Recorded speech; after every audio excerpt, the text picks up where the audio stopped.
मिलल की घघरिया सब लइकन लड़ावे नजरिया तो ये सोहले में हम जन नाश करहो अरे नाश करहो बुझला। अरे हम पे गोरी तू विश्वास कह रहो। अरे ना ये दादा हम पे गोरी तू विश्वास करहो लाहे लाहे डालम बर्दाश्त करहो। धीरे धीरे डालम बर्दाश्त करहो। अरे ना ये दादा दादा दादा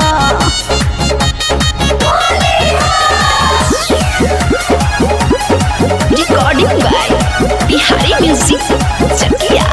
अरे काहे डरेलू डाले दाना होई जा जा। हीरा ओके डाल लागल तहार खिलल जो बंगा दुनु गावे जोगीरा हो गावे जोगीरा। तेरा खदूर पिचकारी नहीं पास करहो अरे पास करहो बात बुझाइल। अरे हमारा के नहीं निराश कह रहो। जाना ढेर देखले हमारा बानी के नहीं निराश करहो लाहे लाहे डालम बर्दाश्त करहो। ई बात धीरे धीरे डालम बर्दाश्त करहो। ना मन को काटू होली है।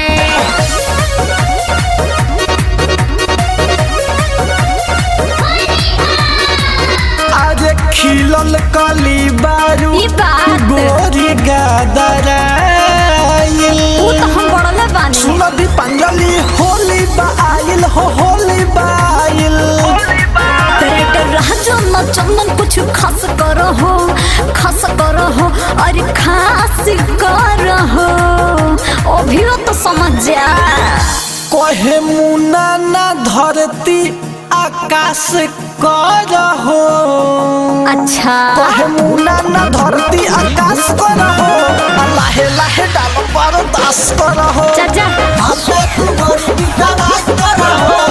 धीरे धीरे डालम बर्दाश्त करहो। जब पहिरे मिलल की घघरिया सब लइकन लड़ावे नजरिया तो ये सोहले में हम जन नाश करहो अरे नाश करहो बुझला।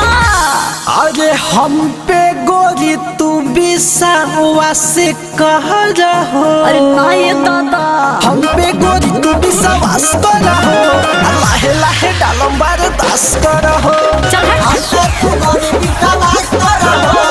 धीरे धीरे डालम बर्दाश्त करहो। अच्छा तो लौट डालिए लो। मिक्स बॉय बिहारी म्यूजिक चकिया।